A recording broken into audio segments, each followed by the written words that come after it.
Bonjour et bienvenue sur la chaîne Le Culte du Dé, avec aujourd'hui une vidéo sportive puisque je vais vous présenter le jeu Dread Ball par l'intermédiaire de la boîte de base, donc qui est en VF, qui est traduite en français. Dread Ball, c'est un jeu futuriste de sport à la rencontre entre le football américain, le rollerball et Blood Ball. Voilà, c'est un jeu Mantic, c'est un jeu de Jake Thornton. Donc Mantic, ils ont un univers médiéval et ils ont un univers futuriste. Donc celui-là se déroule dans l'univers futuriste, du coup vous allez retrouver toutes les races classiques entre guillemets, vous allez avoir les humains, les orques, vous allez avoir les Skaven, qu'on appelle des vermines ici, les nains, qui sont les pères de la forge. Et puis après vous avez une multitude, une foultitude de races, vous avez des robots de toutes les sortes.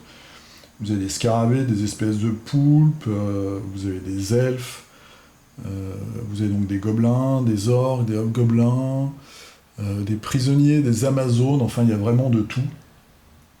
Il faut savoir qu'en Angleterre c'est la 5e saison maintenant, qui se termine d'ailleurs, donc bientôt ça va être la 6e je crois, ce qui fait qu'ils ont une multitude d'équipes, il y a je sais pas combien d'équipes différentes, possibles et inimaginables, qui sont sorties déjà en figurines. Donc ça, c'était l'univers de Dread Ball. Alors maintenant, je vais vous montrer un petit peu tout ce qu'il y a dans la boîte. Ça, c'est la boîte de base. Elle coûte à peu près 60 €. Donc dedans, vous avez un gros livre de règles. Donc il faut savoir que dans ce livre de règles en français, nous, on a les règles pour les 3 premières saisons. C'est-à-dire qu'à la fin, on va retrouver les saisons, les équipes. On voit ici à chaque fois il y en a 4. Les équipes qui sont ajoutées chaque saison. Donc on a les 3 premières saisons, plus aussi les règles pour les joueurs spéciaux. Je vous dis pas de bêtises, voilà. Donc c'est les joueurs spéciaux à chaque fois. On a ceux de la première saison, donc qui sont ceux-là. Il y a un orc, il y a une espèce de Cthulhu. Après, il y a vraiment des inspirations qui viennent de tous les univers. Il y a une joueuse qui ressemble beaucoup au personnage de Tron. Il y a tout, c'est un grand fourre-tout en fait ce jeu au niveau univers. Voilà, donc on a un gros livre de règles avec plein de diagrammes, plein de photos, plein d'explications, des figurines peintes, voilà, des morceaux de terrain, etc., etc. Ensuite, on a donc tout ça, c'est des feuilles pour faire des feuilles de match. Et ça, c'est pour un petit rappel, la feuille de Blood Bowl en 86. Vous voyez, c'est à peu près exactement la même chose. Ensuite, on a un paquet de cartes. On a une 50aine de cartes. C'est des cartes qu'on va avoir. On va avoir une main de cartes en plus de son équipe. C'est un petit peu comme le jeu de Mantic aussi, Mars Attack, si vous avez regardé mes vidéos, où on a une équipe de figurines, et puis on va avoir une main de cartes qui va nous permettre de faire soit des coups de vis, soit d'avoir des avantages. Donc par exemple, j'en prends une au hasard, vous voyez. Gare au glissade, la difficulté de tous les dashs est augmentée de 1. Voilà, on peut faire n'importe quelle action. Voilà, ça nous donne des actions gratuites. Puis il y a un tas de petites règles sur les fans, etc. Il y a des trucs assez marrants. Retirez la balle du jeu et remettez-en une en jeu. C'est un peu la caractéristique des jeux Mantic, c'est-à-dire que c'est des jeux qui, au niveau matériel, sont pas forcément d'une qualité exceptionnelle pour les figurines, par exemple. Mais par contre, c'est des jeux qui sont marrants, en général. C'est des jeux où on va se marrer, c'est simple et en même temps rigolo, ça se prend pas trop au sérieux. Donc voilà, on a le livret de règles, on a les cartes, on a un plateau. Donc je vais vous montrer le plateau et puis je vais vous expliquer rapidement les règles après. Donc le plateau, c'est un plateau qui se déplie, hein, il est protégé là sur les côtés, un plateau en carton. Ça le fait. Et ensuite on a les figurines. Donc les figurines, nous avons, si je ne fais pas n'importe quoi avec la caméra, nous avons l'arbitre. Parce qu'il y a un arbitre qui surveille les joueurs. Voilà, donc ça c'est une figurine monobloc. Elle est sur des espèces de rollers. Vous voyez, ils ont des petits socles comme ça, qu'on est censé mettre dans des socles transparents et hexagonaux qui ont exactement la même taille que les cases du plateau. Donc ça c'est l'arbitre hein, qui a un visage de chaque côté. Pardon. On a 2 petits ballons. Alors c'est pas des ballons, hein, c'est des balles métalliques, c'est vraiment comme dans Rubber Ball. Ensuite pour les humains, donc on a l'équipe des humains et l'équipe des peaux vertes, c'est-à-dire qui mélangent des gobelins et des orques. Donc déjà les figurines elles arrivent dans un sachet, hein, c'est un petit peu... c'est comme dans les magasins d'usine en fait, il n'y a pas d'étagère, tout est sur des palettes, bah là c'est pareil. On a des sachets, alors vous voyez, il y a des grosses lignes de moules. Et puis après il faut coller les bras qui arrivent en plus. C'est un peu leur truc quoi, ils font des figurines qui sont pas forcément... tip top, mais les jeux sont pas trop chers, en tout cas quand on les achète sur Kickstarter ou en Angleterre. Je vous dirai après ce que je pense, ce qu'ils sont traduits en français, mais je trouve que par exemple, les équipes supplémentaires, je trouve qu'elles sont quand même assez chères. Et là donc on a le gros joueur humain, on en a 2 ou 3 comme ça, c'est le gardien, c'est le garde pardon. Et là vous voyez, si on lui rajoute son bras, donc la figurine est pas mal hein, quoi. Franchement c'est bon, on a 3 types de joueurs quoi, par équipe. Mais moi je vais bien m'amuser à peindre ça, il n'y a pas de problème. Pour les peaux vertes, alors les peaux vertes, on a des joueurs gobelins qui sont les demi, qui peuvent marquer. Donc voilà, ils arrivent comme ça. Est-ce que je vais réussir à mettre la tête dans le trou? Parce que j'ai pas forcément la bonne tête, donc c'est l'autre. Et l'autre type de joueur qui est aussi un demi, mais il y a deux sculptures différentes. Bam, voilà, lui la tête elle rentre.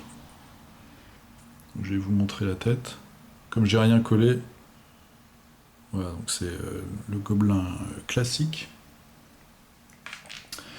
Et la figurine donc, du garde orc, donc la tête est mal mise, hein, ne vous inquiétez pas. Vous allez voir, la figurine est pas mal quand même. Hein. Assez brutale.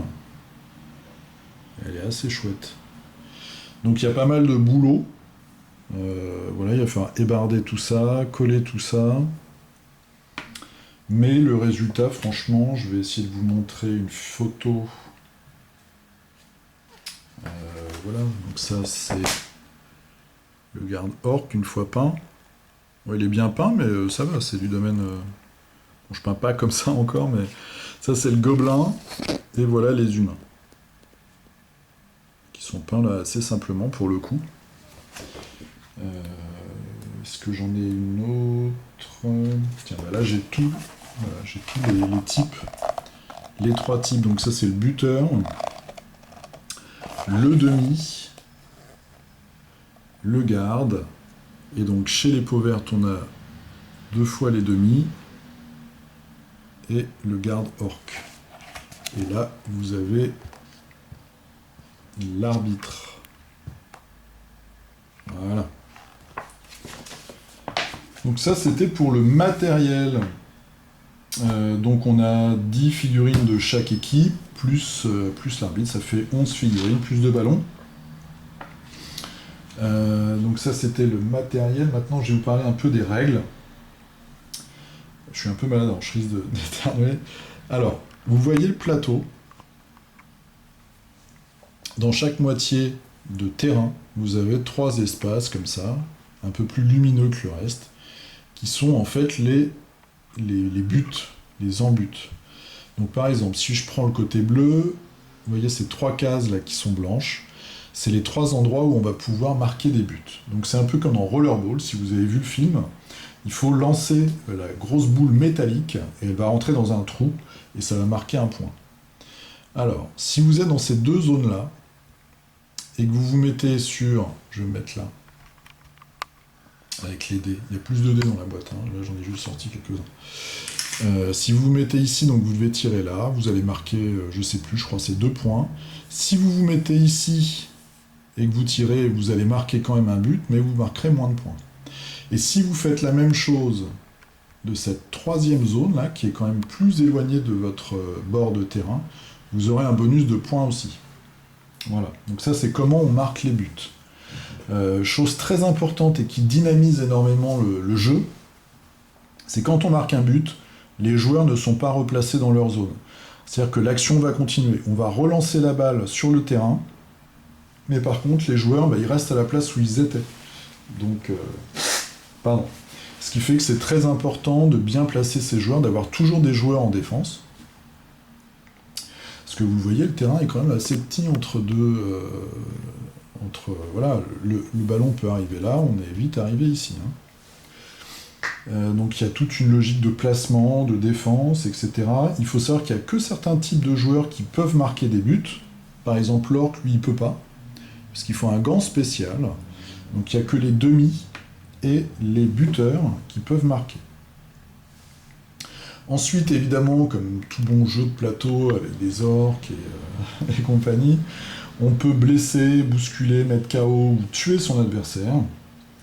Donc quand il est tué, il ne revient pas, mais par contre, s'il va à l'hôpital, en fait, on a ici des zones sur les bords des terrains où on va placer nos joueurs qui sont KO, blessés, etc., dans une des cases, et suivant la gravité de la blessure, en fait, ils vont revenir dans 3, 2 ou 1 tour.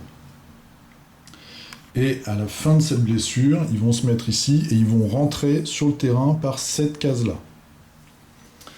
Il faut savoir qu'il y a également un arbitre, et l'arbitre il n'est pas là que pour faire joli, c'est-à-dire qu'il va sanctionner un certain nombre de fautes qui vont nous envoyer également dans cet espace. Sauf qu'au lieu d'être l'infirmerie, en fait, ce sera le frigo.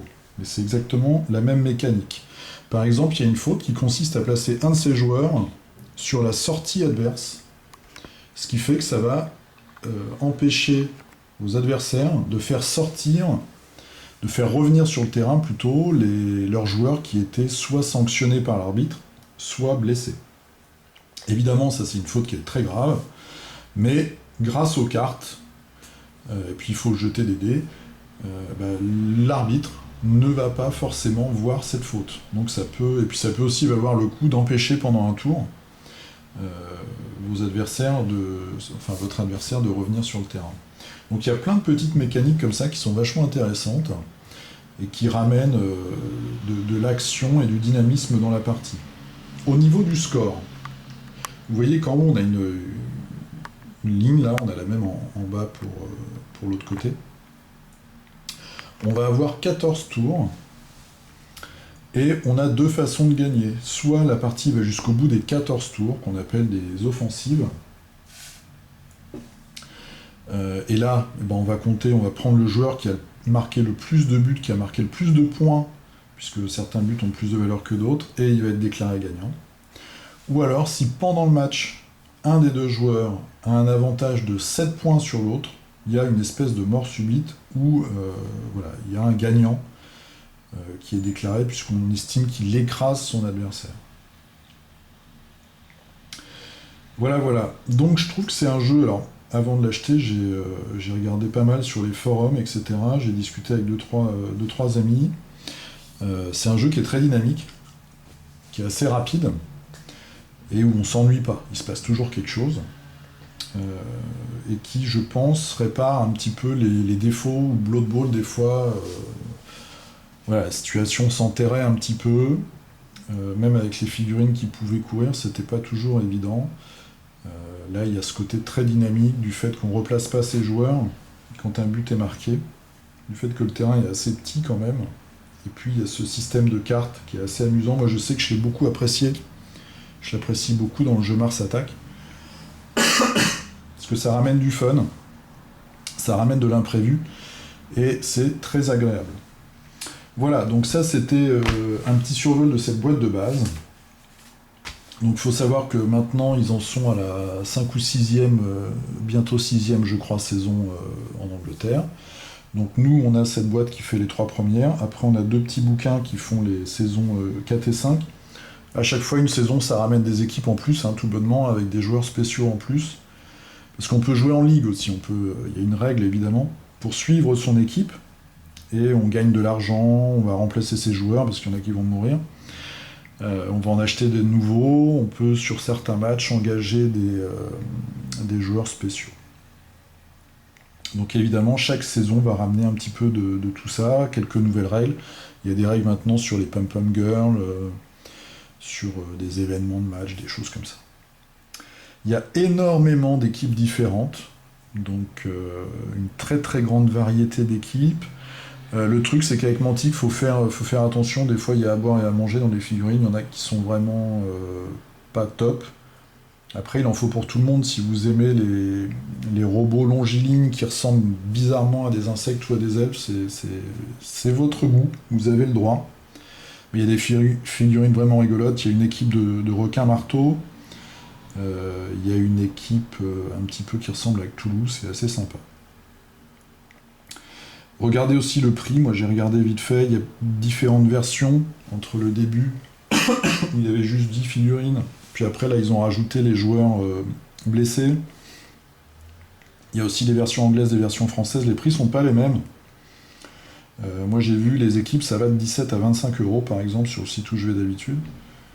Donc voilà, soyez vigilants, comparez vite fait les prix.